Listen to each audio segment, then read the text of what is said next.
Hello students, स्वागत है आप सभी का हमारे यूट्यूब चैनल इंग्लिश विद विकास में। आशा करते हैं आप लोग बहुत अच्छे होंगे। आज का हमारा टॉपिक है वर्ब। वर्ब हिंदी में क्रिया।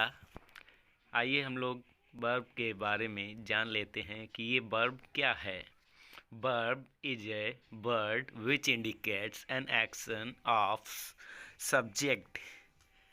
कहने का मतलब है क्रिया वह शब्द है जो कर्ता के कार्य को सूचित करता है कि कर्ता क्या कर रहा है वाक्य में। आइए इसके एग्जाम्पल्स भी देखते हैं हम लोग। एग्जाम्पल है lion is roaring, children are playing. तो इसमें जो डार्कन वर्ड है रोरिंग, ये वर्ड वर्ब है।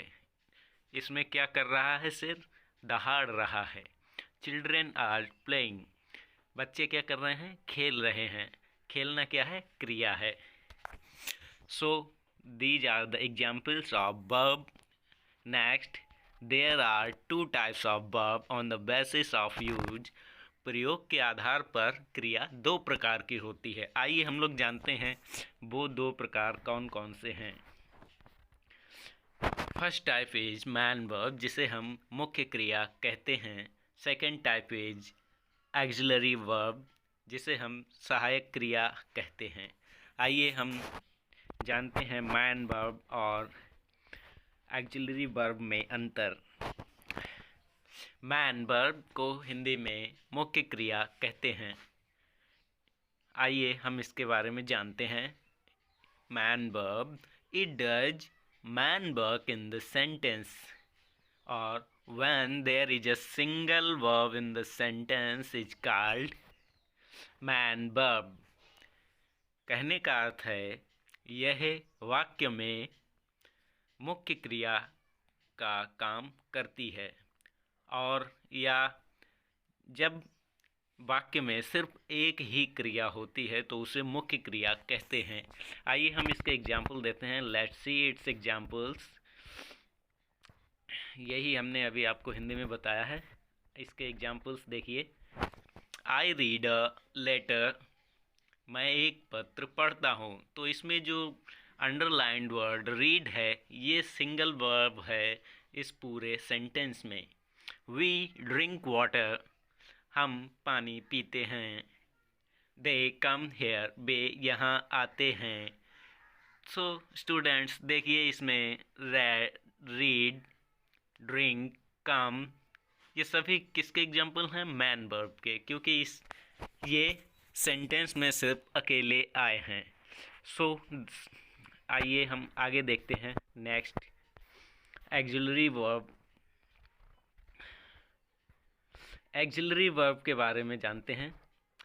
एक्सिलरी वर्ब को हिंदी में सहायक क्रिया कहते हैं। This verb is used together before main verb to help information of a tense wise. कहने का मतलब है यह क्रिया मुख्य क्रिया से पहले काल या वाच्य के परिवर्तन के लिए प्रयोग की जाती है। इसे हम सहायक क्रिया कहते हैं और हेल्पिंग वर्ब भी कहते हैं। आइए इसके एग्जाम्पल भी देख लेते हैं। Let's see its examples. I am teaching, he is coming, you are reading lesson. इसमें स्टूडेंट्स देखिए, ये जो underline word am, is, are, ये सभी हेल्पिंग वर्ब के उदाहरण हैं या एक्सिलरी वर्ब्स हैं। वो वर्ब्स जो मुख्य क्रिया की सहायता करती हैं हेल्पिंग वर्ब कहलाती हैं। सो इसमें आई एम टीचिंग, मैं पढ़ा रहा हूँ। ही इज कमिंग, वह आ रहा है। यू आर रीडिंग लेसन, आप पाठ पढ़ रहे हैं। तो इसमें जो मैन वर्ब की सहायता करने के लिए जो वर्ड्स आए हैं, इन्हें ही हेल्पिंग वर्ब कहते हैं। I hope you will be understand, आप समझ गए होंगे। आइए हम आगे देखते हैं। There are two types of main verb, और मुख्य क्रिया के भी दो प्रकार हैं। आइए हम लोग देखते हैं कि वो दो प्रकार कौन कौन से हैं। मुख्य क्रिया के दो प्रकार हैं, जैसा कि हम पहले ही बता चुके हैं। Transitive verb which has an object, सकर्मक क्रिया जिसमें एक कर्म होता है, और intransitive verb which has no object. और इंट्रांजिटिव वर्ब वो जिसमें, इसमें नंबरिंग गड़बड़ हो गई, विच हैज़ नो ऑब्जेक्ट जिसमें ऑब्जेक्ट नहीं होता है, वो क्रिया। आइए हम इनके बारे में थोड़ा एग्जाम्पल्स के साथ में जानते हैं। ट्रांजिटिव वर्ब को हिंदी में सकर्मक क्रिया कहते हैं। This verb used with a subject, यह वह क्रिया जो कर्म के साथ प्रयोग की जाती है सकर्मक क्रिया कहलाती है। For example, he plays football, वह फुटबॉल खेलता है। तो यहाँ पे हमें ऑब्जेक्ट दिखाई दे रहा है, जैसे कि football. We sing a song, हम एक गीत गाते हैं। तो इसमें देखिए क्या गाते हैं, एक गीत, और यहाँ पे वह क्या खेलता है, फुटबॉल। तो हम सकर्मक और ट्रांजिटिव वर्ब को ऐसे पहचान सकते हैं कि हम व्हाट से क्वेश्चन करेंगे, तो अगर हमें कोई ऑब्जेक्ट मिलता है तो वो ट्रांजिटिव वर्ब है। वी सिंग ए सॉन्ग, हम एक गीत गाते हैं। दे बाय अ बुक, वे एक पुस्तक खरीदते हैं। तो ये सब जो अंडरलाइन वर्ड हैं ये ऑब्जेक्ट हैं, इसीलिए इसमें जो यूज की गई वर्ब हैं ये ट्रांजिटिव वर्ब हैं। आइए हम आगे देखते हैं इंट्रांजिटिव वर्ब के बारे में। इंट्रांजिटिव वर्ब को हम हिंदी में अकर्मक क्रिया कहते हैं। The verb used without an object is called intransitive verb, वह क्रिया जो कर्म के बिना प्रयोग की जाती है, अर्थात जिसमें हमें क्या से उत्तर ना मिले।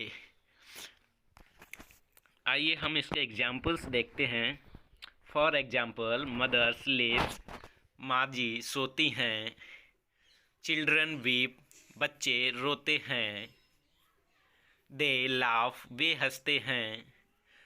स्टूडेंट्स, इसमें देखिए हमें ऑब्जेक्ट दिखाई नहीं दे रहा है, इसीलिए ये इंट्रांजिटिव वर्ब या अकर्मक क्रिया हैं।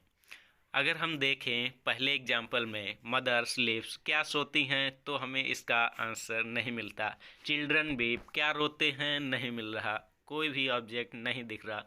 दे लाफ, वे हंसते हैं, क्या हंसते हैं। तो स्टूडेंट्स, जहाँ पे हमें ऑब्जेक्ट ना मिले इंट्रांजिटिव, जहाँ पे ऑब्जेक्ट मिल जाए ट्रांजिटिव वर्ब, तो आई होप आपका कोई भी कन्फ्यूजन इसमें नहीं रहा होगा ट्रांजिटिव और इंट्रांजिटिव समझने में।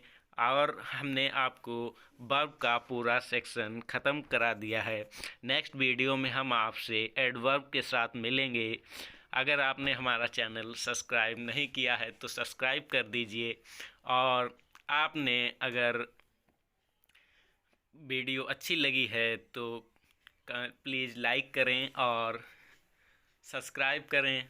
Thank you.